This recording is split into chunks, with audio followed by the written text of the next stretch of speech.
ഇടുക്കിക്കാരനും ഒരു കൊല്ലംകാരിയും എങ്ങനെ കണ്ടുമുട്ടി എന്നുള്ളൊരു അയ്യോ ആ കളർ ഉടുപ്പില്ലല്ലോ ഇങ്ങനെ പറഞ്ഞു.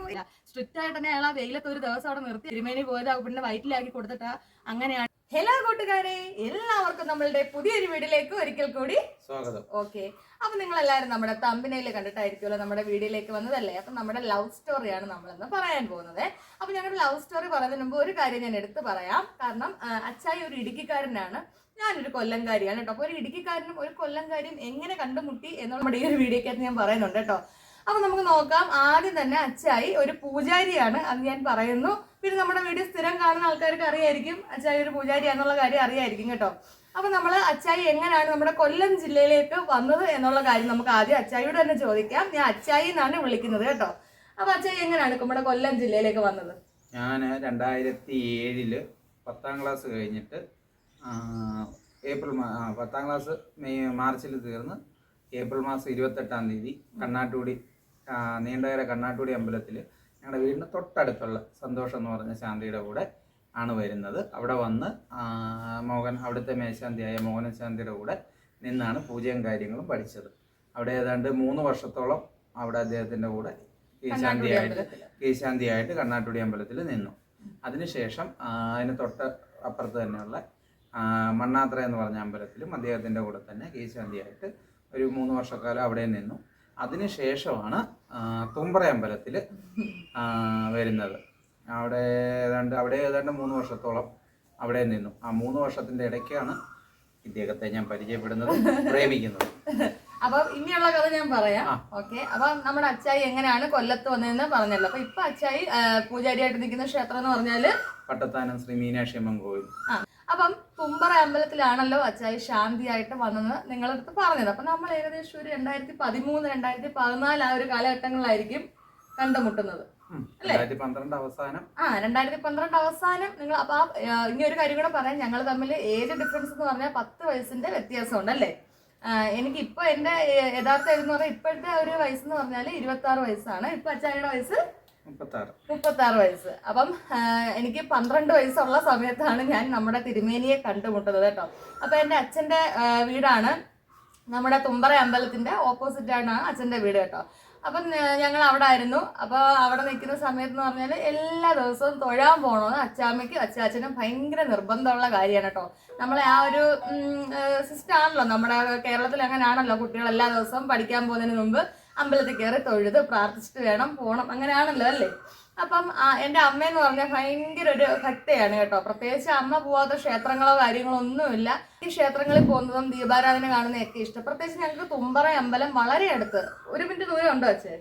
1 മിനിറ്റ് പോലും. അതായത് ഞങ്ങളുടെ വീട്ടിലെ ഗേറ്റ് തുറന്ന് അങ്ങോട്ട് ഇറങ്ങുന്നത് നമ്മൾ തുമ്പറ അമ്പലത്തിലോട്ട്. തുമ്പറ അമ്പലം പറഞ്ഞാൽ നമ്മുടെ കൊല്ലം ജില്ലയിൽ കോളേജ് ജംഗ്ഷൻ കഴിഞ്ഞ് റെയിൽവേ ലൈൻ ക്രോസ് ചെയ്ത് മുന്നോട്ട് പോകുമ്പോഴാണ് തുമ്പറ അമ്പലം, മുണ്ടക്കലെന്നും പറയും കേട്ടോ.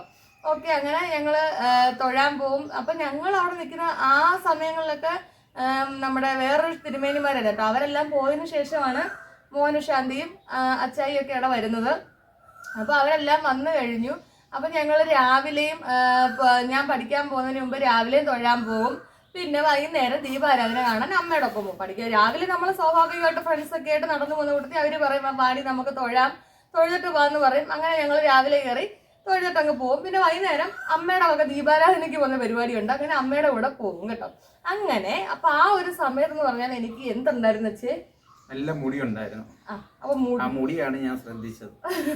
മുടിയാണ് എൻ്റെ അച്ചായി ശ്രദ്ധിച്ചത്. മുടിയെന്ന് പറഞ്ഞാൽ നല്ല ഉള്ളും നല്ല നീട്ടമുള്ള നല്ല അടിപൊളി മുടിയായിരുന്നു. ആ ഒരു പഴയ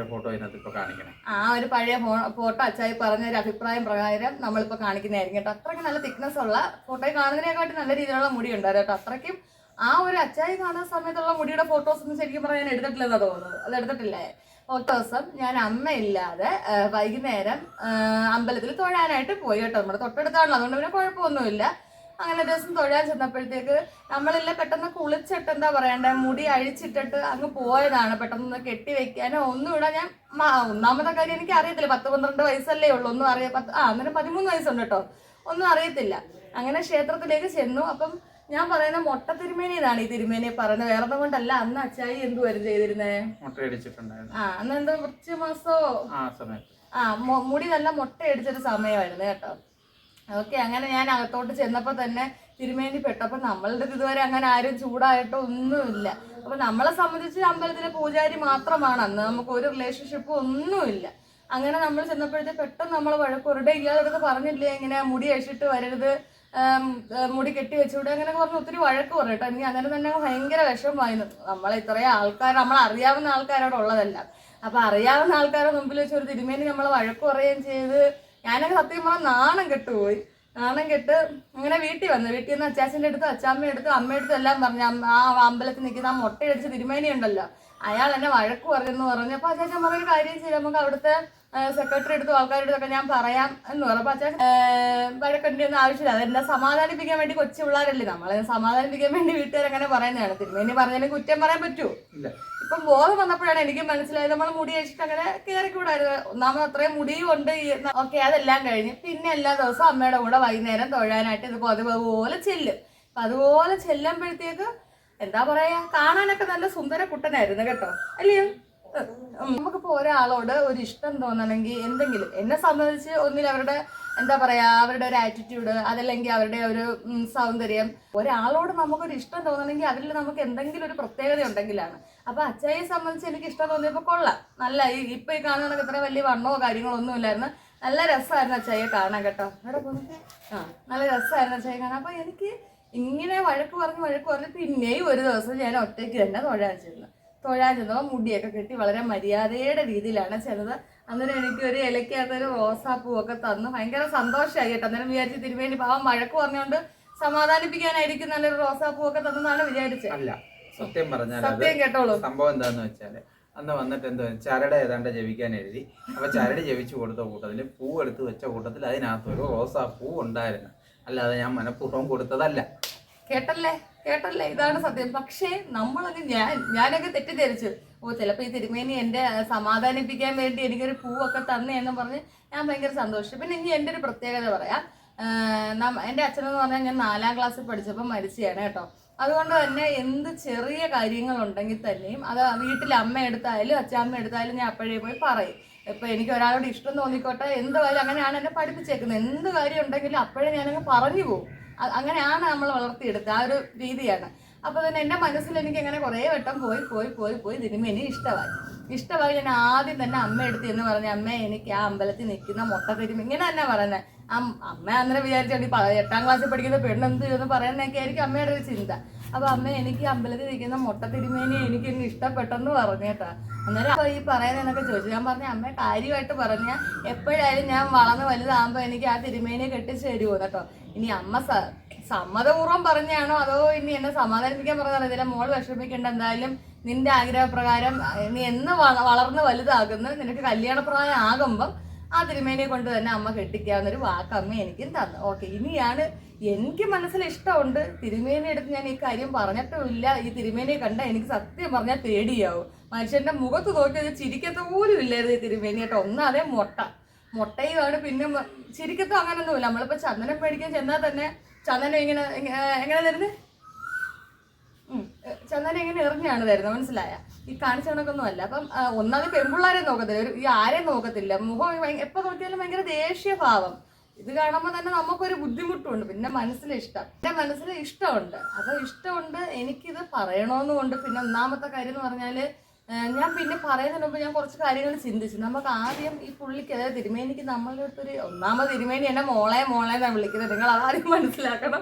നമ്മൾ തൊഴാൻ ചെല്ലുമ്പോൾ തിരുമേനി നോക്കുമ്പോൾ കൊച്ചല്ലേ 8ാം ക്ലാസ്സിൽ പഠിക്കുന്നത്, അതൊക്കെ നമ്മൾ പറയും. കുറച്ച് കമ്പനിയായി വന്നപ്പോൾ എൻ്റെ അടുത്ത് കാര്യങ്ങൾ പറഞ്ഞു തന്നെ, മോളെ ഞാനന്ന് ദേഷ്യപ്പെട്ട് ഏറൊന്നും കൊണ്ടല്ല മോളെ, ഇങ്ങനെ ക്ഷേത്രങ്ങളിൽ കയറുമ്പോൾ മുടി അങ്ങനെ കെട്ടിക്കൂടാ മോളെ, അങ്ങനെയൊക്കെ വിളിച്ച് വളരെ ഒരു കൊച്ചു കുട്ടികളുടെ അടുത്ത് സംസാരിക്കുന്നത് അതുപോലെയാണ് എൻ്റെ അടുത്ത് സംസാരിക്കുന്നത്. ഈ ആളുടെ ചെയ്തിട്ട് എനിക്ക് തിരുമേനി ഇഷ്ടമാണ് എങ്ങനെയാ പറയുന്നത്. അങ്ങനെ ഞാൻ ഒരു ദിവസം തിരുമേനി വൈകുന്നേരം ഇല്ലാതെ അങ്ങനെ തിരിയൊക്കെ ഇങ്ങനെ ഇട്ടുകൊണ്ടിരിക്കുന്ന സമയത്ത് എന്നിട്ട് ഞാൻ ചോദിച്ച് തിരുമേനിയുടെ നമുക്ക് ഡീറ്റെയിലൊക്കെ ഒന്ന് അറിയണമല്ലോ, വേറെ ഒന്നും എനിക്കറിയത്തില്ല. തുമ്പറ അമ്പലത്തിലെ തിരുമേനിയാണ് മുട്ട തിരുമേനിയാണ്, ഈ 2 കാര്യങ്ങൾ എനിക്കറിയത്തുള്ളൂ. അങ്ങനെ ഞാൻ ചെന്നിട്ട് ചോദിച്ച് തിരുമേനിയുടെ വീട് എവിടെയാണെന്ന് ചോദിച്ചാൽ പറഞ്ഞ് ഇടുക്കിയിലാണ് മോളെ, എൻ്റെ വീട് ഇടുക്കിയിലാണ്, പിന്നെ എൻ്റെ വീട്ടിൽ ഇത്ര ആൾക്കാരൊക്കെ ഉണ്ട്, എനിക്ക് 13 വയസ്സ്. അങ്ങനെ അപ്പം ഞാൻ അച്ചായി എടുത്താലും നമ്മൾ പ്രായം ചോദിക്കണമല്ലോ. അപ്പോൾ ഞാൻ ചോദിച്ചു എത്രയാണ് എന്തോ പ്രായമുണ്ട് തിരുമേനി എന്നൊക്കെ ഞാൻ ചോദിച്ചു. തിരുമേനിയുടെ ഏജ് എത്രയാണെന്നൊക്കെ ഞാൻ ചോദിച്ചു. അതിനെ പറഞ്ഞ് 23 വയസ്സാണ് എന്നൊക്കെ പറഞ്ഞിട്ട് ചോദിച്ചു എന്തിനാണ് ഇയാൾ ഇതൊക്കെ ചോദിക്കുന്നത് എന്നൊക്കെ ചോദിച്ച് ആ ഒരു ഇത്. പിന്നെ ഞങ്ങളൊരു ഗ്യാങ് ആയിട്ടാണ്, എനിക്ക് കുറെ ഫ്രണ്ട്സ് ഒക്കെ ഉണ്ടായിരുന്നു തുമ്പറയിൽ കേട്ടോ. അപ്പൊ ഞങ്ങൾ പിന്നെ ഈ കുറെ ഗ്യാങ് ആയിട്ടാണ് നമ്മൾ ദീപാരാധനയ്ക്ക് തുമ്പറ അമ്പലത്തിൽ തൊഴാൻ പോകുന്നത്. എല്ലാ ദിവസവും വൈകിട്ട് പോകും. എന്ന് വെച്ചാൽ ഈ പ്രസാദം കിട്ടുമല്ലോ ഈ ദീപാരാധന കഴിഞ്ഞ് കഴിയുമ്പോൾ. നമ്മൾ കൊച്ചു പിള്ളേരായിരിക്കും ഭയങ്കര സന്തോഷമല്ലേ ഇതൊക്കെ കിട്ടുന്നത്. അപ്പൊ പിന്നെ ദീപാരാധനയ്ക്കൊക്കെ പോയിട്ട് വരുമ്പോൾ പിന്നെ ഞാൻ നോക്കുമ്പം ഈ തിരുമേനി തിടപ്പള്ളിയിലൊക്കെ പായസപ്പരെ കയറുമല്ലോ, അവിടെ നിന്ന് ഇങ്ങനെ ചെറിയ നോട്ടങ്ങളൊക്കെ ആയിട്ട് എനിക്ക് തോന്നിയിട്ടുണ്ട്. അത് അവിടെ വരുന്ന എല്ലാവരും ആരെങ്കിലും ചന്ദനം മേടിക്കാൻ നിൽപ്പുണ്ടോ അങ്ങനെ നോക്കുന്നതാണ്. അങ്ങനെ നോക്കിയപ്പോഴാണ് ഈ പറഞ്ഞതുപോലെ ഒരു ദിവസം ഇങ്ങനെ അവിടെ വന്നിട്ട് ഇങ്ങനെ തിരിഞ്ഞിറങ്ങിപ്പോയപ്പോഴാണ് ഞാൻ ശരിക്കും പറഞ്ഞാൽ പുറകിൽ നോക്കിയപ്പോൾ നല്ല നീളമുള്ള മുടി, അതിലാണ് ഞാൻ ശ്രദ്ധിക്കാൻ തുടങ്ങിയത്. അപ്പൊ എന്റെ മുടിയിലാണല്ലോ ശ്രദ്ധ മൊത്തം കിടക്കുന്നത്. അപ്പൊ അങ്ങനെ ശ്രദ്ധിച്ചപ്പോ ഇങ്ങനെ പോയി, അങ്ങനെ ദിവസങ്ങളെല്ലാം പോയി. തിരുമേനിയുടെ വീട് ഇടുക്കിയിലാണെന്നും വീട്ടിൽ ആരൊക്കെ ഉണ്ടെന്നും എല്ലാ കാര്യങ്ങളും മനസ്സിലായി. പിന്നെ നമുക്ക് ആകെ ഒരു പേടി കിടക്കുന്ന പറഞ്ഞാൽ അറിയാലോ, നമ്മളൊരു കൊച്ചു കുട്ടിയാണ്. അപ്പൊ നമ്മളൊരാളുടെ അടുത്തൊരു ഇഷ്ടം പറയുമ്പോൾ മറ്റുള്ളവർ നമ്മൾ ഏത് രീതിയിൽ കാണും എന്നുള്ളൊരു ബുദ്ധിമുട്ട് എനിക്കുണ്ടായിരുന്നു. അപ്പൊ ഞാൻ 8ാം ക്ലാസ്സിലായിരുന്നു. അപ്പൊ എൻ്റെ കൂടെ തന്നെ എൻ്റെ കൂടെ പഠിച്ചൊരു കൊച്ചുണ്ടായിരുന്നു കേട്ടോ. അപ്പൊ അവളും നമ്മുടെ തുമ്പറയിന്നായിരുന്നു ഇങ്ങോട്ട് വന്നുകൊണ്ടിരിക്കുന്നത്. ഞങ്ങൾ അങ്ങനെ ഒരുമിച്ചാണ് സ്കൂളിൽ പോകുന്നതും തിരിച്ചു വരുന്നതെല്ലാം കേട്ടോ. അപ്പൊ അവളെടുത്ത് അവൾക്കൊരു ഡൗട്ട് തോന്നി, എനിക്ക് ആരോടോ ഒരു ഇഷ്ടം ഉണ്ട് എന്നൊരു ഡൗട്ട് അവൾക്ക് തോന്നി. അപ്പൊ എൻ്റെ അടുത്ത് ചോദിച്ച് എന്താണ് രാജലക്ഷ്മി, എന്താ നീ പറ എന്നൊക്കെ പറഞ്ഞു. അപ്പൊ ഞാൻ പറഞ്ഞു എനിക്കൊരു ഉപകാരം. അപ്പൊ അവളുടെ ഒരു പ്രത്യേകതയുണ്ട്, കൊച്ചു ക്രിസ്ത്യാനിയായിട്ടുള്ള കൊച്ചാണ് കേട്ടോ. അപ്പൊ അവളുടെ അടുത്ത് പറഞ്ഞ് എന്താണ് കാര്യം, നീ എന്തായാലും പറ എൻ്റെ അടുത്തെന്ന് പറഞ്ഞു. എന്നുവെച്ചാൽ നമ്മൾ ഒരുമിച്ചാണല്ലോ വരുന്നേം പോകുന്നതും എല്ലാം. അങ്ങനെ അപ്പൊ ഞാൻ പറഞ്ഞു എനിക്ക് നമ്മുടെ തുമ്പറ അമ്പലത്തിൽ നിൽക്കുന്ന ആ മുട്ടയടിച്ച് തിരുമേനിയെ കണ്ടോ, ആ തിരുമേനി ഇഷ്ടമാണ്. തിരുമേനി എടുത്തത് എങ്ങനെങ്കിലും ഒന്ന് പോയി പറയണം. എനിക്ക് പക്ഷെ അതിനുള്ള ധൈര്യമില്ല. ആ തിരുമേനി മുഖത്ത് നോക്കിയാലേ മനുഷ്യന്റെ പേടിയാവും. അന്നേരം ആ പെണ്ണ് സത്യം പറഞ്ഞാൽ കുറെ നേരം എന്നെ കളിയാക്കി ചിരിച്ച്, എടേ നിനക്ക് വേറെ ആരെയും കിട്ടിയില്ലേ, നമ്മുടെ പ്രായത്തിലുള്ള ആരും നിനക്ക് കിട്ടിയില്ല, വേറെ തിരുമേനി ഇത്രയും തിരുമേനി തന്നെ നിനക്ക് വേണം, അങ്ങനെയൊക്കെ എന്നെ കുറെ കളിയാക്കി അവളും. ഞാൻ പറയാം എനിക്കൊരു ഉപകാരം ചെയ്തു തരാൻ പറ്റുമോ, ആ തിരുമേനി എടുത്ത് പോയി പറയണം. എനിക്കാന്ന് പറയണ്ട, നമുക്കൊന്ന് തിരുമേനിയുടെ മൈൻഡ് നമുക്കൊന്ന് ടെസ്റ്റ് ചെയ്ത് നോക്കാം. ഇനി ഈ തിരുമേനിയുടെ എൻഗേജ്മെന്റോ അതോ ഇനി വേറെ ആൾക്കാരുമായിട്ട് തിരുമേനിക്ക് വല്ല അഫെയർ ഉണ്ടോ എന്നൊക്കെ നമുക്ക് അറിയണമല്ലോ. വേറെ ആരെങ്കിലും പ്രണയിച്ചിട്ടുണ്ടായിരുന്നോ? ഇല്ലല്ലോ. ആദ്യത്തെ പ്രണയം ആരാ? ഞാൻ തന്നെ കേട്ടോ. അപ്പം നമുക്ക് തിരുമേനി എടുത്ത് ചോദിക്കണമല്ലോ, തിരുമേനിക്ക് വേറെ എൻഗേജ്മെന്റ് കഴിഞ്ഞു അഫെയർ ഉണ്ടെന്ന്. അപ്പൊ ഇവിടെ പറഞ്ഞൊരു കാര്യം ചെയ്യും, നമുക്ക് ഞായറാഴ്ച സ്കൂളിൽ പോകണ്ടല്ലോ, നമുക്ക് ഞായറാഴ്ച സ്കൂളിൽ പോകാത്തപ്പോ ഞാൻ രാവിലെ വരാം, നീ ഒരുങ്ങി നിൽക്കുക. അപ്പൊ അന്ന് കന്നിസദ്യയൊക്കെ ഉള്ളൊരു ദിവസമായിരുന്നു കേട്ടോ. നീ ഒരുങ്ങി നിൽക്ക്, ഞാൻ അന്നേരം രാവിലെ നിന്റെ വീട്ടിലോട്ട് വരാം, എന്നിട്ട് നമുക്ക് ഒരുമിച്ച് തുമ്പറ അമ്പലത്തിൽ പോവാം. പിന്നെ എന്നിട്ട് നീ തൊഴുതിറങ്ങിയിട്ട് ഇവിടെ പൂക്കടയുണ്ട് നമ്മുടെ തുമ്പറ അമ്പലത്തിന്റെ ഫ്രണ്ടില്, നീ തൊഴുതിറങ്ങിയിട്ട് പൂക്കട എടുത്ത് നിന്നാൽ മതി രാജലക്ഷ്മി. അവളെ പേര് ലേഖ എന്നാണ് കേട്ടോ. തൊഴുതിറങ്ങി പൂക്കട എടുത്ത് നിന്നാൽ മതി, ഞാൻ അങ്ങോട്ട് പോയി ആ തിരുമേനി എടുത്ത് പറയാം, ഒരു പെൺകുട്ടിക്ക് തിരുമേനി ഇഷ്ടമാണെന്ന് മാത്രം പറയാടി, ആരാണെന്നും പറയത്തില്ല. അപ്പൊ നമുക്ക് തിരുമേനിയുടെ എൻഗേജ്മെന്റ് കഴിഞ്ഞെന്നൊക്കെ പറയാന്ന് പറഞ്ഞു. ഓക്കെ, അങ്ങനെ ഞങ്ങൾ ഈ ഒരു കാര്യം പറയാനായിട്ട് ഞായറാഴ്ച പ്ലാൻ ചെയ്ത് വെക്കുന്ന. പക്ഷേ ഞായറാഴ്ച രാവിലെ ആയപ്പോൾ ഞങ്ങൾ നോക്കുന്നു ഈ തിരുമേനി ഒരു വലിയ ബാഗും എല്ലാം പാക്ക് ചെയ്ത്, പിന്നെ എന്താ പറയണ്ട, ബൈക്കിനകത്ത് അന്നൊക്കെ അച്ചായി ബൈക്കിനകത്താണ് ഇടുക്കി പോകുന്നത് കേട്ടോ. അപ്പൊ ഞങ്ങൾ പെട്ടെന്ന് അമ്പലത്തിൽ പോയിട്ട് ഞാനും അവളും കൂടെ ഇറങ്ങി, അവളെന്റെ വീട്ടിലോട്ടും വന്നു. അങ്ങനെ പെട്ടെന്ന് ഞങ്ങൾ നോക്കിയപ്പോഴും തിരുമേനിയാണെങ്കിൽ ഫുൾ സെറ്റപ്പ്. നമ്മളതിൻ്റെ മുണ്ടൊക്കെ വേണ്ടുള്ളൂ, പിന്നെ നമ്മൾ പാൻറ്റും ഷർട്ടും ഒക്കെ ഇട്ട് ബാഗും ഒക്കെ സെറ്റ് ചെയ്ത് തിരുമേനി ഒരു ലോങ് ട്രിപ്പിനാ പോകുന്നത് ഞങ്ങൾക്ക് രണ്ടുപേർക്കും മനസ്സിലായി.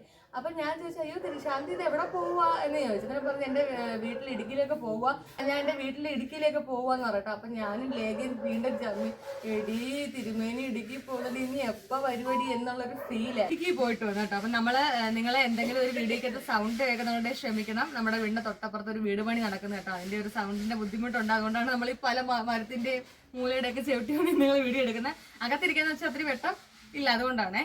അങ്ങനെ എൻ്റെ കൂട്ടുകാരിയും കൂടെ നോക്കിയപ്പോഴത്തേക്ക് ഞാൻ പറഞ്ഞില്ല, ഞങ്ങൾ തൊഴാനായിട്ട് ഞാൻ എല്ലാ പ്ലാനും തിരുമേനി എടുത്ത് അവളെ കൊണ്ട് ഇഷ്ടം പറയിപ്പിക്കാനുള്ള പരിപാടിയായിരുന്നു. അങ്ങനെ നോക്കിയപ്പോൾ ദാ കിടക്കുന്നു, എന്തോ പറയാനാ. അപ്പോഴത്തേക്ക് ഈ തിരുമേനി ബാഗും പെട്ടിയും കിടക്കുക എല്ലാം കൂടെ എടുത്തോണ്ട് ഇടുക്കിയിലോട്ട് പോകുന്നു ഞങ്ങൾ അറിഞ്ഞു. എന്തിനായിരുന്നു തിരുമേനി പോയത്? ഇടുക്കി പോയത് വീടിന്റെ പണി നടക്കുമെന്ന് തോന്നുന്നു. ഇല്ല, ചുമ്മാ ഇടയ്ക്ക് വീട്ടിൽ പോകുന്നതാണ്. അപ്പൊ അങ്ങനെ 2 മാസം കൂടുമ്പോൾ വീട്ടിൽ പോയി, അതേ ഉള്ളൂ. അങ്ങനെ ഞങ്ങള് പോയിട്ട് വന്നപ്പോ എന്താണ് ഞാൻ അച്ഛടുത്ത് ആദ്യം ചോദിച്ചത്? പോയിട്ട് വന്ന് എന്തിനാ പോയെന്ന് ചോദിച്ചു. അപ്പൊ ഞാൻ പറഞ്ഞു ഒരാവശ്യം ഉണ്ടായിരുന്നു. ഇല്ല, പാലുകാച്ചിനോട് അനുബന്ധിച്ചാ പോയത്. ഞാൻ വീട്ടിൽ പോയി വീടിന്റെ പാലുകാച്ച് ആയിട്ടാണ് ഞാൻ പോയത്. എന്തിനാ പോയെന്ന് ചോദിച്ചു. ഞാൻ പറഞ്ഞു എൻ്റെ എൻഗേജ്മെന്റ് ആയിരുന്നു, അതിനാ പോയെന്ന് പറഞ്ഞു. എന്ന് വെച്ചാൽ എൻഗേജ്മെന്റോ അതാണ്ടെന്ന് പറഞ്ഞ് എൻ്റെ കയ്യിലൊന്നൊരു മോതിരം കിടപ്പുണ്ടായിരുന്നു, സ്വർണ്ണ മോതിരം. അപ്പോൾ അത് ഞാൻ കാണിച്ച് എൻഗേജ്മെന്റ് മോതിരമെന്നും പറഞ്ഞ് ശരിയെന്നും പറഞ്ഞ ആള് അങ്ങ് അമ്പലത്തിൽ നിന്ന് അങ്ങ് പോയി. പിന്നെ 2-3 ദിവസത്തേക്ക് അമ്പലത്തിൽ വന്നൊന്നുമില്ല. അങ്ങനെ പിന്നെ ഞാൻ വന്നപ്പോഴത്തേന് അമ്മയുടെ അടുത്ത് ഞാൻ ചോദിച്ചു, പിങ്കി എന്തിയാ കാണുന്നില്ലല്ലോ എന്ന് പറഞ്ഞു. ഞാൻ പറഞ്ഞു വീട്ടിലുണ്ട് എന്ന് പറഞ്ഞു. അമ്പലത്തിൽ വരാൻ മൂടൊന്നും ഇല്ല എന്ന് പറഞ്ഞു. ഞാൻ പറഞ്ഞു എന്തോ പറ്റിയെന്ന് അങ്ങനെ ചോദിച്ചു. നമ്മൾ ശരിയെന്ന് പറഞ്ഞു. അന്നേരം എൻ്റെ അടുത്ത് ചോദിച്ചു എൻഗേജ്മെന്റ് കഴിച്ചോന്ന് ചോദിച്ചു. ഞാൻ പറഞ്ഞില്ല എന്ന് പറഞ്ഞു. മോള് പറഞ്ഞല്ലോ എന്ന് പറഞ്ഞു. ഞാൻ പറഞ്ഞു അത് ചുമ്മാ ചോദിച്ചോ, ചുമ്മാ തമാശക്ക് പറഞ്ഞാന്ന് പറഞ്ഞു. അപ്പൊ അങ്ങനെ അമ്മ അങ്ങ് പോയി. പിറ്റേന്ന് മുതൽ വീണ്ടും അമ്പലത്തിൽ വരാൻ തുടങ്ങി. സത്യം വലിയ കൂട്ടുകാരി, ഇത് സത്യം പറയാണ്ടല്ലോ, നമ്മുടെ മുഖത്ത് നോക്കിയപ്പോ നല്ല എനിക്ക് ഭയങ്കര സന്തോഷമായി. വീണ്ടും പറയാനല്ലോ ഇഷ്ടം. അങ്ങനെ നോക്കിയപ്പോ ആശ വന്നപ്പോ ഞാൻ ചോദിച്ചു എന്ത് തിരുമേനി പോയിട്ട് വന്നു പറയുമ്പോ മോനാണ് എന്റെ നാട്ടിൽ പോയത്, എന്റെ എൻഗേജ്മെന്റ് ആയിരുന്നു. എൻഗേജ്മെന്റ് എല്ലാം കഴിഞ്ഞിട്ട് പിന്നെ നമ്മൾ ഈ കഷ്ടപ്പെട്ടതും മനസ്സിൽ എനിക്കാണെങ്കിൽ പണ്ട് ഒരു കാര്യമാണ്, ഒരു സാധനം ആഗ്രഹിച്ചാൽ എനിക്കത് കിട്ടിയില്ലെങ്കിൽ വല്ലാത്തൊരു ദേഷ്യമാണ് കേട്ടോ. അതിപ്പം ജസ്റ്റ് എന്താ പറയണ്ട, ഒരു ഷാർജ ജ്യൂസ് ആയാലും കുടിക്കാൻ തോന്നി എനിക്കത് കിട്ടിയില്ലെങ്കിൽ പിന്നെ ഒരു നിരാശയാണ് മനസ്സിൽ. അപ്പൊ നമ്മൾ ആ ഇഷ്ടപ്പെട്ട് ഇത്രയും മനസ്സിലൊക്കെ കരുതി വെച്ച ആള് വേറൊരു നിശ്ചയം കഴിഞ്ഞിട്ട് വന്നിട്ട് പിന്നെ ഞാൻ ഈ എന്തിനു അമ്പലത്തിൽ പോകണം, എന്തിനു ഞാൻ ഈ തൊഴാൻ പോകണം, അവിടുത്തെ ദേവി എല്ലാം ഞാൻ ശപിച്ചു കേട്ടാ. അങ്ങനെ ഞാൻ വിഷമിച്ച് ഇങ്ങനെ മേളിൽ സിറ്റൗട്ടി കുത്തിയിരിക്കുമ്പോഴാണ് അമ്മ വന്നിട്ട് പറയുന്നത്, മോളെ, അമ്മയ്ക്ക് എന്തായാലും അമ്മയുടെ അടുത്ത് ഞാൻ പറഞ്ഞായിരുന്നല്ലോ, മോളെ വിഷ്ണുവിന്റെ എൻഗേജ്മെന്റ് ഒന്നും അല്ലായിരുന്നു, നിന്നെ ചുമ്മാ പറ്റിക്കാൻ വേണ്ടി പറഞ്ഞ കേട്ടാ, നീ എന്താ അമ്പലത്തിൽ പറഞ്ഞത് ഇതുകൊണ്ടാണെന്നൊക്കെ അമ്മ തമാശക്ക് ചോദിച്ചു. അങ്ങനെ ഞാൻ വീണ്ടും ലേഖ എടുത്ത് ചെന്നേരി. ലേഖയെ ചുമ്മാ കാടി ആ തിരുമേനി നമ്മളെ പറ്റിച്ചതാ, എൻഗേജ്മെന്റ് ഒന്നും കഴിഞ്ഞിട്ടില്ലെന്ന് പറഞ്ഞു. അങ്ങനെ ഒരു ദിവസം ശനിയാഴ്ച വൈകുന്നേരം ലേഖയെ ഞാൻ വിട്ട്, ലേഖ വന്നിട്ട് എന്താണ് അച്ഛടുത്ത് പറഞ്ഞത്? എൻ്റെ അടുത്ത് വന്നിട്ട് പറഞ്ഞു തിരുമേനിയെ ഒരു കൊച്ചിന് ഇഷ്ടമാണെന്ന് പറഞ്ഞു. ഞാൻ പറഞ്ഞു ഇഷ്ടമാണെങ്കിൽ ആ കൊച്ചിൻ്റെ അടുത്ത് നേരിട്ട് വന്ന് പറയാൻ പറഞ്ഞു. അത് നേരിട്ട് വന്ന് പറയത്തില്ല എന്ന് പറഞ്ഞു. നമ്മൾ ആരായാലും നേരിട്ട് പോകാം, അന്നേരം നമുക്ക് നോക്കാം, അടുത്തുള്ള കൊച്ചാ ഞാൻ നോക്കാമെന്ന് പറഞ്ഞു. അപ്പോൾ ശരിയെന്നും പറഞ്ഞു. ആ കൊച്ചു ഇവിടെ കൂട്ടുകാരി അങ്ങ് പോയി. ഇല്ല, അന്നേരം അങ്ങനെ അങ്ങ് പോയി. അത് കഴിഞ്ഞിട്ട് പിന്നെ 2 ദിവസം കഴിഞ്ഞപ്പോൾ ഇത് കണക്ക് എൻ്റെ അടുത്ത് വന്നിട്ട് അമ്മ വന്ന് നമ്പർ മേടിച്ചു. നമ്പർ മേടിച്ചെന്ന് ചോദിച്ചാൽ ഞാൻ എന്തിനാന്ന് ചോദിച്ചാൽ എന്തെങ്കിലും കൊണ്ട് വിളിക്കാനാന്ന് പറഞ്ഞു. അപ്പോൾ ശരിയെന്നും പറഞ്ഞു നമ്പർ മേടിച്ചുകൊണ്ട് പോയി. അങ്ങനെ ഇരുന്ന് ഒരു 2 ദിവസം കഴിഞ്ഞപ്പോഴത്തേന് ഒരു ദിവസം രാത്രിയിൽ ഇങ്ങനെ ഇരുന്നപ്പം ഒരു കോള് വരുന്നു. ഞാൻ നോക്കിയപ്പോൾ എടുത്തപ്പോൾ ഇങ്ങനെ പറഞ്ഞു ഞാൻ അതിന് എനിക്ക് ഇതാന്ന് പറഞ്ഞു. അപ്പൊ എൻ്റെ അടുത്ത് വന്നിട്ട് പറഞ്ഞു ലേഖ വന്നിട്ട് വല്ലതും പറഞ്ഞായിരുന്നു എന്ന് ചോദിച്ചു. ഞാൻ പറഞ്ഞു ഏതോ അല്ല എൻ്റെ ഇന്ന ആളാണെന്ന് പറഞ്ഞു. ആരാ ഇഷ്ടമാണെന്ന് പറഞ്ഞെന്ന് പറഞ്ഞില്ല. എൻ്റെ അടുത്ത് പറഞ്ഞു ഇന്ന കണക്ക് ഒരു കൂട്ടുകാരി ഇഷ്ടമാണെന്ന് എന്ന് വല്ലതും പറഞ്ഞായിരുന്നു എന്ന് ചോദിച്ചു ലേഖ. ഞാൻ പറഞ്ഞു ഇന്ന കണക്ക് ഏതൊരു പെൺകുച്ചിന് ഇഷ്ടമാണെന്ന് പറഞ്ഞു. ആരാണെന്നൊന്നും എനിക്കറിയത്തില്ല, നേരിട്ട് വന്ന് പറഞ്ഞാൽ നമുക്ക് നോക്കാമെന്ന് പറഞ്ഞു. അന്നേരം അങ്ങനെ വന്നിട്ട് പറഞ്ഞു എൻ്റെ അടുത്ത് പറഞ്ഞു നാളെ വരുമ്പം ചുവപ്പ് ചുരിദാർ ഇട്ടുകൊണ്ട് ആ കൊച്ചു വരുന്നത് അത് നോക്കിയാൽ മതി എന്ന് പറഞ്ഞു. അറിയത്തില്ല. അങ്ങനെ ആ ദിവസം ചുവപ്പ് ഞാൻ നോക്കിയപ്പോ അന്ന് ചുവപ്പ് ഇട്ടുകൊണ്ട് 3-4 പേര് വന്നു വൈകുന്നേരം എന്ത് കഷ്ടാലെന്ന് ഞാൻ ചുവപ്പ് ഡ്രസ് ഇട്ടുകൊണ്ട് വന്നപ്പോ തന്നെ വേറെ 3-4 പേര് വന്നു. പിറ്റേന്ന് വന്നപ്പോ ഇതേ കണക്ക് പറഞ്ഞു പച്ച പറഞ്ഞു. അങ്ങനെ ഒരാഴ്ച എന്നെ പറ്റിച്ചെന്ന് വെച്ചാൽ ഓരോ കളർ ഇത് പറഞ്ഞു. അങ്ങനെ ഒരു പക്ഷെ ഞാൻ ഇട്ടോണ്ട് വരുന്ന അതേ ഡ്രസ്സൊക്കെ വേറെ പക്ഷെ ഞാൻ ഇട്ടോണ്ട് വരുന്ന ശ്രദ്ധിക്കുന്നെങ്കിൽ ഞാൻ ഇയാളെ ശ്രദ്ധിക്കുന്നില്ല. ഇത് ഈ പറഞ്ഞെങ്കിൽ ശ്രദ്ധിക്കാം. അപ്പൊ ഞാൻ ഇങ്ങനെ ഒരു 2 ആഴ്ച ഇതേ കണക്ക് എന്നെ പറ്റിച്ചു.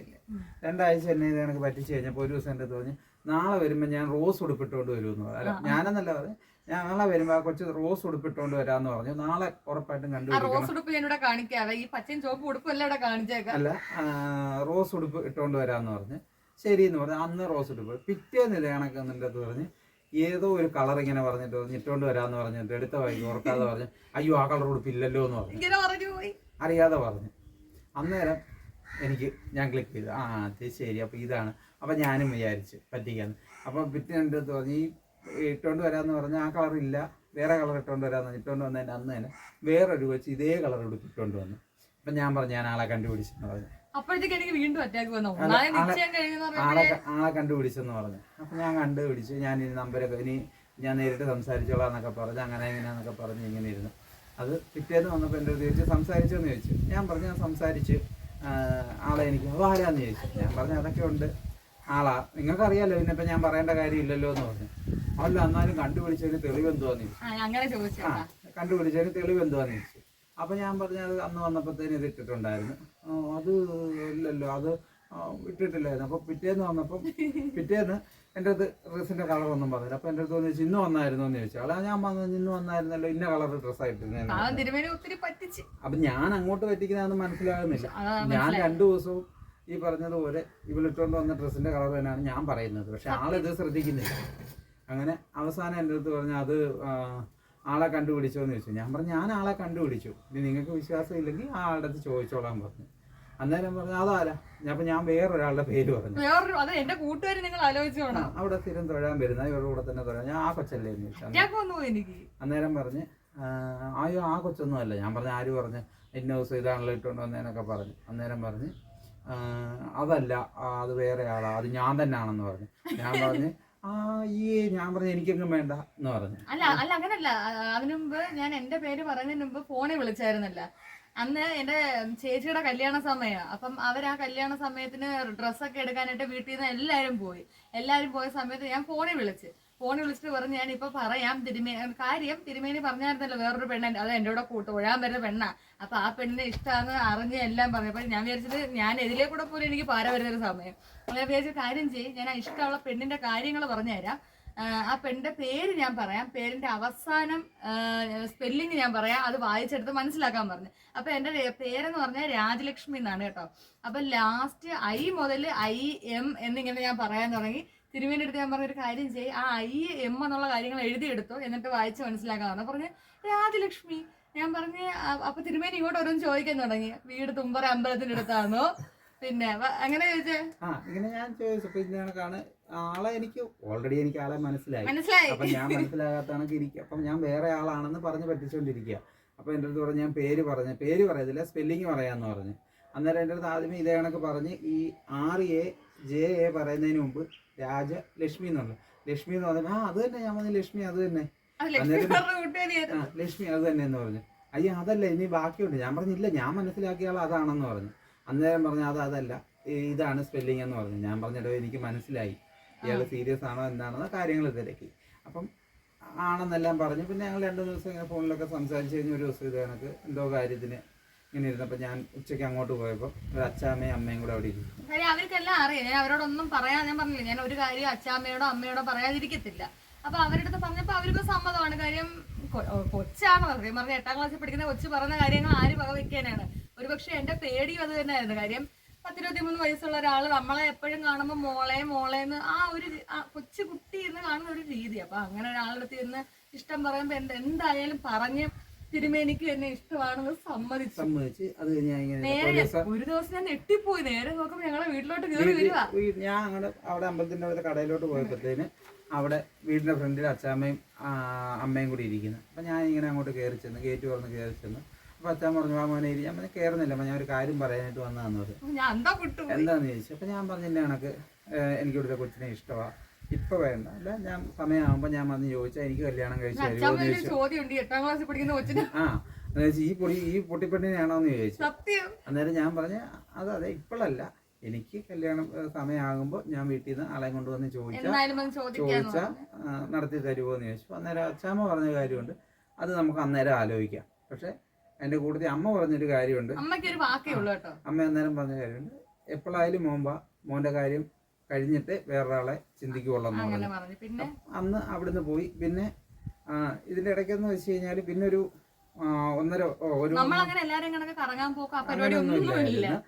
ഫോൺ വിളിക്കും സംസാരിക്കും അത്രയൊക്കെ ഉണ്ടായിരുന്നല്ലേ. അന്നേരം അങ്ങനെ ഇരുന്ന് ഏണ്ട ഒരു 1.5 വർഷം കഴിഞ്ഞപ്പോഴത്തേന് ഈ ഞങ്ങളുടെ ഈ വിഷയം തന്നെ അമ്പലത്തിൽ ഒരാളറിഞ്ഞു. അമ്പലത്തിൽ ഒരാളറിഞ്ഞു, അത് വിഷയമായി. ഗുരുനാഥൻ്റെ അടുത്ത് പറഞ്ഞു. അപ്പോൾ അങ്ങനെ അത് ചെറിയ വിഷയമൊക്കെ ആയി. ഞാൻ പിന്നെ അവിടുന്ന് മാറി ഞാൻ പിന്നെ ചാത്തന്നൂരേക്ക് പോയി. അപ്പോൾ ചാത്തന്നൂരേക്ക് പോയപ്പോഴത്തേന് ഇവരുടെ അടുത്ത് എന്നിട്ട് കുറേ പേര് പറഞ്ഞു ആ തിരുമേനി വിട്ടുപോയി, ഇനി നിങ്ങളെ മൈൻഡ് നോക്കത്തൊന്നുമില്ല, അതായതാന്നൊക്കെ പറഞ്ഞ് അങ്ങനെ അവിടെ ഇരുന്നു. അപ്പൊ അങ്ങനെ ഒരു കാര്യം കൂടെ പറഞ്ഞിട്ട് ഇല്ല, ഇതിനകത്തുള്ള പ്രശ്നം എന്ന് പറഞ്ഞാൽ ഞാൻ അന്നേരം പിന്നെ ഞാൻ +1 ആയി കേട്ടോ. +1 +2 നമ്മുടെ ജ്യോതി കോളേജിലാണ് ഞാൻ കൊല്ലത്ത് പഠിച്ചത്. അപ്പം ജ്യോതി കോളേജിൽ പറഞ്ഞാൽ ഇത് അവിടെ ഫാദറാണ് നമുക്ക് കേട്ടോ. ജ്യോതി കോളേജിൽ ഫാദർ ഭയങ്കര സ്ട്രിക്റ്റ് ആണ്. ജ്യോതി കോളേജിനെ പറ്റി അറിയാവുന്നവർക്ക് അറിയാം. അപ്പം നമ്മൾ ജസ്റ്റ് ഒന്ന് ഫോണോ നമുക്ക് ഇന്നത്തെ കാലത്ത് ഫോണോ ഒന്നും നമുക്ക് കൊണ്ടുപോകാൻ പറ്റത്തില്ല. ജസ്റ്റ് അവിടുത്തെ പെമ്പിളാർക്ക് എല്ലാം ഓരോ പ്രേമവും അഫെയറും ഒക്കെ ഉണ്ട്. അതുകൊണ്ട് തന്നെ ഫാദർ ഡെയിലി എല്ലാത്തിനായിട്ട് കുടയുന്ന പരിപാടി കേട്ടോ. അപ്പൊ എന്നെ സംബന്ധിച്ച് എന്റെ ക്ലാസ്സിൽ ഒരു പ്രശ്നമില്ലാത്തൊരു കുട്ടി ഞാനാണ് കേട്ടോ. ഞങ്ങൾ ഇഷ്ടം നമ്മൾ വിളിക്കും, അല്ലാതെ ഞങ്ങൾ തമ്മിൽ പുറത്ത് കറങ്ങാൻ പോകുക അങ്ങനെ ഒരു പരിപാടി നമുക്ക് ഉണ്ടായിട്ടില്ല കേട്ടോ. അതൊന്നും നമുക്കില്ലായിരുന്നു. അങ്ങനെ ഞാൻ ജ്യോതി കോളേജിൽ ഒരു ദിവസം ചെന്ന്. അപ്പം എനിക്കാണെങ്കിൽ ഈ പുറത്ത് ആരെങ്കിലും എന്തെങ്കിലുമൊക്കെ അറിയുന്നത് തന്നെ ഭയങ്കര വിഷമമുള്ള കാര്യങ്ങളാണ്. അപ്പൊ നമ്മൾ ഒരു ഇതും ഇല്ല, നമ്മൾ ഫോൺ വിളിക്കും, സാധാ പിള്ളേരോട് ഇഷ്ടമാണ്. പക്ഷെ എന്നാലും ഒരു പിള്ളേരോട് സംസാരിക്കണം, മോള് അങ്ങനെയാണ് ചോദിക്കുന്നത്, പഠിക്കാൻ പോയോ, ഫുഡ് കഴിച്ചോ, ആ ശരി മോളെ, അച്ഛാമ്മ എന്തേ, അമ്മ എന്തേ എന്ന് പറഞ്ഞ് അങ്ങ് വെക്കും. സത്യം, അത് അങ്ങനെ ഒരാളുണ്ടോ എന്ന് എനിക്ക് അറിയത്തില്ല. അങ്ങനെ ആയിരുന്നു അച്ചായി കേട്ടോ. അപ്പൊ അതാണ് എനിക്ക് അത്ര വിശ്വാസം അച്ചായിലേക്ക് വന്നത്. തെറ്റായ ഒരു വാക്കോ ഒന്നും എൻ്റെ അടുത്ത് സംസാരിച്ചിട്ടില്ല. ആ ശരി മോളെ, എന്നാ വരിക, ഞാൻ അമ്പലത്തിൽ പോകാൻ സമയമായി മോളെ, പഠിക്ക് എന്നൊക്കെ പറഞ്ഞിട്ടൊക്കെ വെക്കുമായിരുന്നു കേട്ടോ.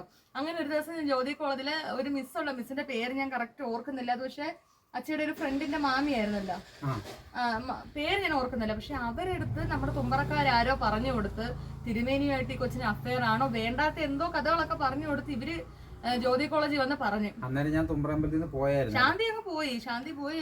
അന്നേരം ഞാൻ ശാന്തി പോകുന്ന സമയത്ത് ഞാൻ 10ലും കണ്ട. പോകുന്ന സമയത്ത് ഞാൻ 10ാം ക്ലാസ്സിലായി. പിന്നെ +1 +2 ആയപ്പോഴത്തേക്കാണ് ഇഷ്യൂസ് പൊക്കിയത്.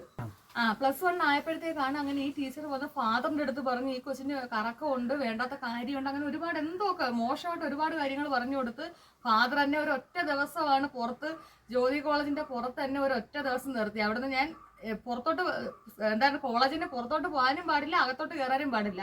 സ്ട്രിക്റ്റ് ആയിട്ട് തന്നെ അയാൾ ആ വെയിലത്ത് ഒരു ദിവസം അവിടെ നിർത്തി അമ്മയെ വിളിച്ച് പിന്നെ എന്നെ ഇനി ഇവിടെ പഠിപ്പിക്കത്തില്ലെന്നൊക്കെ പറഞ്ഞ് പിന്നെ അമ്മ കാലും കൈയും പിടിച്ച് കരഞ്ഞിട്ടാണ് പിന്നെ എന്നെ അവിടെ ഇരുത്തിയത് കേട്ടോ. അത്രയൊക്കെ പ്രശ്നം ഉണ്ടായി. പിന്നെ ശാന്തി പോയതിനു ശേഷം കുറെ ആൾക്കാർ പറഞ്ഞ് എന്താണ് ഈ പെണ്ണിനെ വയറ്റിലാക്കി കൊടുത്ത്. അങ്ങനെ സത്യം, നമ്മളുള്ള കാര്യം പറഞ്ഞല്ലോ. അപ്പൊ പല ആൾക്കാരും ഇപ്പൊ നമ്മളടുത്ത് ഭയങ്കര സ്നേഹത്തോട് സംസാരിക്കുന്നുണ്ട് കേട്ടോ. അപ്പം അവരും കൂടെ കാണാൻ വേണ്ടിയിട്ടാണ് ഞാൻ ഈ വീഡിയോയിൽ ഈ ഒരു കാര്യം പറയുന്നത്. നമ്മളിതൊക്കെ അറിഞ്ഞിട്ടുണ്ടായിരുന്നു. അപ്പം തിരുമേനി പോയത് ആ പെണ്ണിന് വയറ്റിലാക്കി കൊടുത്തിട്ടാ, ആലോചിച്ചോണം, ഒരു 8ലും 9ലും പഠിക്കുന്ന കൊച്ചാണ് ഞാൻ. തിരുമേനി പോയത് ആ പെണ്ണിനെ വയറ്റിലാക്കി കൊടുത്തിട്ടാ, അങ്ങനെയാണ് ഇങ്ങനെയാണെന്നില്ലേ കുറെ പ്രശ്നങ്ങൾ, വേണ്ടാതെ തോന്നിയ ദിവസം മൊത്തം. അതായത് എനിക്ക് വീടിന്റെ പുറത്ത്, തിരുമേനി പോയതിനു ശേഷം വീടിന്റെ പുറത്തോട്ട് എനിക്ക് ഇറങ്ങാൻ പറ്റിയിട്ടില്ല. എൻ്റെ അമ്മയെന്ന് പറഞ്ഞാൽ എന്നെ ഒരു സ്ഥലത്തും വിട്ടിട്ടില്ല. നമ്മൾ ഇഷ്ടമാണ്, എൻ്റെ വീട്ടിൽ ഞാൻ വന്ന് പറഞ്ഞു, അച്ചാമ്മ എടുത്ത് മാന്യമായിട്ട് വന്നാണ് തിരുമേനി പറഞ്ഞത്, ആ കൊച്ചു വലുതാകുമ്പം കെട്ടിച്ചു തരാൻ മനസ്സുണ്ടേ കെട്ടിച്ചു തരിക, എനിക്ക് ഇഷ്ടമാണ്, അത് കണ്ടിന്യൂ. പിന്നെ പലരും പറഞ്ഞ് അവൻ ആ പെണ്ണിനെ തേച്ചിട്ട് പോയി, ഇനി അയാൾ കിട്ടുന്നൊന്നും വിചാരിക്കണ്ട, പെണ്ണിന്റെ ഭാവി അങ്ങ് പോയി, എന്നെ ആരും തേച്ചിട്ടില്ല, എന്നെ എൻ്റെ ശരീരത്തിൽ എൻ്റെ അച്ചായി തൊടുന്നത്. സത്യം, നമ്മൾ ഈ വീഡിയോയിലൂടെ പറയുവാണല്ലോ, എൻ്റെ സ്വന്തം ചാനലാണ്. അപ്പൊ വീഡിയോ കാണുന്നിടത്ത് പറയണം, എൻ്റെ അച്ചായി എൻ്റെ ശരീരത്തിൽ തൊടുന്നത് പോലും എൻ്റെ വിവാഹത്തിന് ശേഷമാണ് കേട്ടോ. അല്ലാതെ ആൾക്കാർ ഈ പറഞ്ഞുണ്ടാക്കിയ പോലെ വയറ്റിലൊരു കൊച്ചൊന്നും ആയിട്ടില്ല. ഇപ്പൊ ഞങ്ങളുടെ കല്യാണം 2019 ഞങ്ങളുടെ വിവാഹം, ഇതുവരെ പോലും കുട്ടികളായിട്ടില്ല. പിന്നെ ഇനി അന്ന് കുട്ടിയാവുന്നത് അല്ലേ അച്ഛേ, അതാണ് സത്യം. ഇപ്പൊ ഞാൻ കഴിച്ചിട്ട് അപ്പൊ എനിക്ക് PCOD ഉണ്ട്, അന്നും PCOD ഉണ്ടായിരുന്നു, ഇതുവരെ ഞങ്ങൾക്ക് കുട്ടി പോലും ആയിട്ടില്ല. പിന്നെ അന്നാണോ വയറ്റിലുണ്ടാവുന്നത്. അപ്പം എൻ്റെ അടുത്ത് ഞാൻ അന്ന് അമ്പലത്തിൽ ഉത്സവത്തിൽ ചെന്നപ്പോൾ ഒരു ആന്റി എൻ്റെ അടുത്ത് പബ്ലിക്കായിട്ട് വന്നിട്ട് ചോദിച്ചു, മോളെ പ്രസവമൊക്കെ കഴിഞ്ഞു, ഇങ്ങനെ വന്ന് ചോദിച്ചു അവര്. അതിന് ഞാൻ പറഞ്ഞു പിന്നെന്താ, പ്രസവമൊക്കെ കഴിഞ്ഞ് എൻ്റെ മോക്ക് ഞാൻ താലി കൊടുത്തിട്ടേ അതവിടെ അകത്ത് തൊട്ടിലേക്ക് കിടക്കുമെന്ന് പറഞ്ഞു. അപ്പം ഇങ്ങനെയുള്ള സമൂഹമാണ് നമ്മുടെ. ഇതും കൂടെ നമ്മൾ മനസ്സിലാക്കണം. ഒന്നും അറിയണ്ട, ഒന്നും കേൾക്കണ്ട. ഒരാൾ പോയെന്ന് കണ്ടപ്പോഴത്തേ ഇല്ലാ കഥകൾ, ഒരു കൊച്ചു കുട്ടിയെ പറ്റിയാണ് ഇല്ലാ കഥകൾ. സ്നേഹം, പ്രേമം, ഇതെല്ലാവരുടെ മനസ്സിലും ഉണ്ടാവും. പ്രേമിക്കാത്തവരാരാ, ആരെങ്കിലും ഉണ്ടോ അച്ചായി? എല്ലാവർക്കും ഒരാളോട് ഇഷ്ടം തോന്നും. ഓക്കെ, അങ്ങനെ ആ പ്രശ്നങ്ങളൊക്കെ കഴിഞ്ഞ് 2019 ഞങ്ങൾ പിന്നെ അച്ചാമ്മയൊക്കെ മരിച്ചു കേട്ടോ. അച്ചാമ്മ 2018 ആയപ്പോഴത്തെ അച്ചാമ്മയൊക്കെ മരിച്ച്. പിന്നെ നമ്മൾ അവിടെ നമ്മുടെ അച്ഛൻ്റെ റിലേറ്റീവായിട്ട് കുറച്ച് പ്രശ്നങ്ങളൊക്കെ ആയി. അവിടെ നിന്നൊക്കെ ഞങ്ങൾ മാറി. പിന്നെ ഞങ്ങൾ ഒറ്റയ്ക്ക് ഞാനും അമ്മയും താമസിക്കാൻ തുടങ്ങി. അങ്ങനെ 2019 ആയപ്പോഴത്തേക്ക് എനിക്ക് 19 വയസ്സായി. അന്നേരത്തേക്ക് പിന്നെ അച്ചായി വീട്ടിൽ വന്ന് അല്ലേ, തുമ്പറ താമസിക്കുന്ന സമയത്ത് തന്നെ ഞാൻ വീട്ടിൽ നിന്ന് അമ്മേനെയും എൻ്റെ ബന്ധുക്കളെല്ലാം തുമ്പറ നിൽക്കുമ്പം തന്നെ, അതായത് അവിടുന്ന് ഇറങ്ങി 1 വർഷം കഴിഞ്ഞപ്പം തന്നെ ഈ ഇങ്ങനെ വിഷയങ്ങളൊക്കെ നടക്കുന്ന സമയത്ത് ഞാൻ +2 ടീച്ചർ എന്നെ പുറത്താക്കി നിർത്തിയെന്ന് പറഞ്ഞ് ആ ഒരു മാസത്തിനകത്ത് ഞാൻ വീട്ടിൽ പറഞ്ഞ് വീട്ടിൽ നിന്ന് അമ്മയും അനിയനും ചേട്ടനും അങ്ങനെ മാമനും എല്ലാവരുമായിട്ട് വന്ന് ഔദ്യോഗികമായിട്ട് പെണ്ണ് ചോദിച്ചു. അത് പറഞ്ഞ് പഠിത്തം കഴിഞ്ഞ് എൻഗേജ്മെന്റ് അല്ല, +2 കഴിയുമ്പോഴത്തേന് നടത്താന്നുള്ള രീതി, അല്ല 19 വയസ്സ് ആകുമ്പോഴത്തേന് നടത്താന്നുള്ള രീതിയിൽ പോയി. അത് കഴിഞ്ഞ് പിന്നെ 2019 വിവാഹം നടന്നു. അപ്പം അതോടുകൂടി ഞങ്ങളുടെ ലവ് സ്റ്റോറി പിന്നെ ഞങ്ങള് ഇപ്പൊ നമ്മുടെ വിവാഹം കഴിഞ്ഞിട്ട് എത്ര, സെപ്റ്റംബർ ആകുമ്പോൾ 7 വർഷമാവും. സെപ്റ്റംബർ 5-ാം തീയതി ആയിരുന്നു ഞങ്ങൾ വിവാഹം കഴിച്ചത്. ഇപ്പൊ ഞങ്ങൾ വിവാഹം കഴിഞ്ഞിട്ട് 7 വർഷമായി. ആൾക്കാർ പറഞ്ഞുണ്ടാക്കി കണക്ക് അന്നും ഇന്നും കുട്ടികളൊന്നും ആയിട്ടില്ല. ദൈവത്തിന്റെ അനുഗ്രഹം കൊണ്ട് ഇനി ഒരു കുഞ്ഞാവണം. കുഞ്ഞാവാത്ത വേറൊന്നും കൊണ്ടല്ല, PCOD ഇഷ്യൂസ് ഉണ്ട്, അതുള്ളവർക്ക് അറിയാം അല്ലേ ചേച്ചി, അതിന്റെ ബുദ്ധിമുട്ട് അറിയാം. അപ്പം അത് നമുക്ക് നോർമലി നമ്മൾ നോക്കുന്നുണ്ട്. പിന്നെ ഞങ്ങൾ വിവാഹം കഴിഞ്ഞ് 4 വർഷം വരെ കുട്ടികളൊന്നും വേണ്ട എന്നുള്ള പ്ലാൻ ആയിരുന്നു. അതിനുശേഷമാണ് നമ്മൾ അതിലേക്ക് പോയത്. അപ്പം ഞങ്ങളുടെ ലവ് സ്റ്റോറി ഇതാണ് കേട്ടോ. ഇതിന് അറിയാത്തതായിട്ടുള്ള പല കാര്യങ്ങളും ഉണ്ട് ഇനിയും, പക്ഷെ നമ്മളതൊന്നും പറഞ്ഞിട്ടില്ല. പിന്നെ ഈ ഒരു കാര്യം കൂടെ പറയാം കേട്ടോ. അപ്പൊ ഞങ്ങള് ഒരു ദിവസം ഞങ്ങളെ ഇടുക്കിയിൽ നിന്നൊക്കെ ശാന്തിയുടെ വീട്ടിൽ നിന്ന് എല്ലാവരും വന്ന് കണ്ടതിന് ശേഷം നമുക്ക് അന്നേരം ഒഫീഷ്യൽ ആയല്ലോ, എല്ലാവരും അറിഞ്ഞു കഴിഞ്ഞ്. അന്നേരം പിന്നെ കോളേജിൽ അറിഞ്ഞ് രാജലക്ഷ്മിയുടെ എൻഗേജ്മെന്റ് കഴിഞ്ഞ് എന്നാണ് കോളേജിൽ എല്ലാവരും അറിഞ്ഞത് കേട്ടോ. അതിനുശേഷം ഞങ്ങൾ കാട്ടി അമ്പലത്തിൽ ആദ്യമായിട്ട് നമ്മുടെ കാട്ടിയ മണി കെട്ടുന്ന അമ്പലം ഉണ്ടല്ലോ, അവിടെ ഞങ്ങൾ ആദ്യമായിട്ട് പോയിട്ടുണ്ട്. മണി കെട്ടാനായിട്ടാണ് പോയത്. അമ്മയുടെ ഒക്കെ അനുഗ്രഹത്തോട് തന്നെ ഞങ്ങൾ പോയ സമയത്ത് ആദ്യമായിട്ടാണ് ഞങ്ങൾ പരിചയപ്പെട്ട് 2013 2012 പരിചയപ്പെട്ട് 2000 നമ്മൾ 17 നിങ്ങൾ ആലോചിച്ചോളൂ. 17 ആദ്യമായിട്ട് ശാന്തിയായിട്ട് ഞാൻ കാട്ടി അമ്പലത്തിൽ മണി കെട്ടാൻ പോകുന്നത്.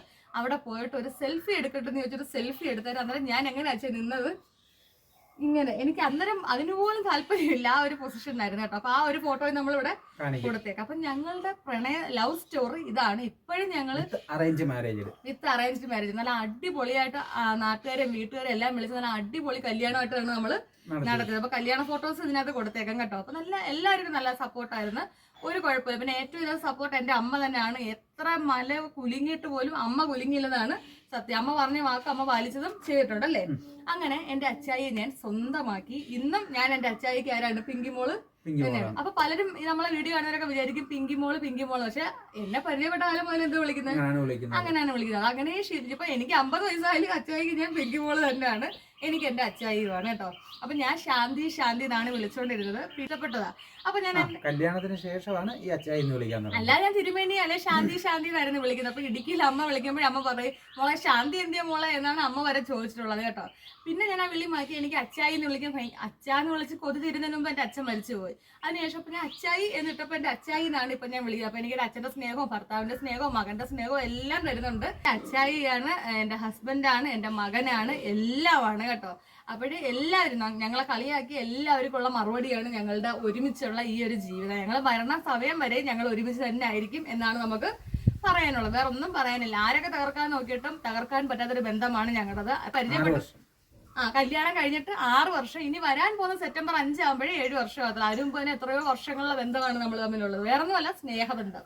അപ്പൊ ഞാനും എന്റെ അച്ചായും തമ്മിലുള്ള ഒരു പ്രണയ കഥയാണ് ഇവിടെ ഞങ്ങൾ പറഞ്ഞത് കേട്ടോ. അപ്പൊ നിങ്ങൾക്ക് ഇഷ്ടമായിട്ടുണ്ടെങ്കിൽ ഈ ഒരു വീഡിയോ ലൈക്ക് ചെയ്യാനും ഷെയർ ചെയ്യാനും സബ്സ്ക്രൈബ് ചെയ്യാനും ഒന്നും നിങ്ങൾ മറക്കണ്ട കേട്ടോ. അപ്പൊ വേറൊരു വീഡിയോ ആയിട്ട് വരുന്നതായിരിക്കും. എന്റെ എല്ലാ കൂട്ടുകാർക്കും ടാറ്റാ.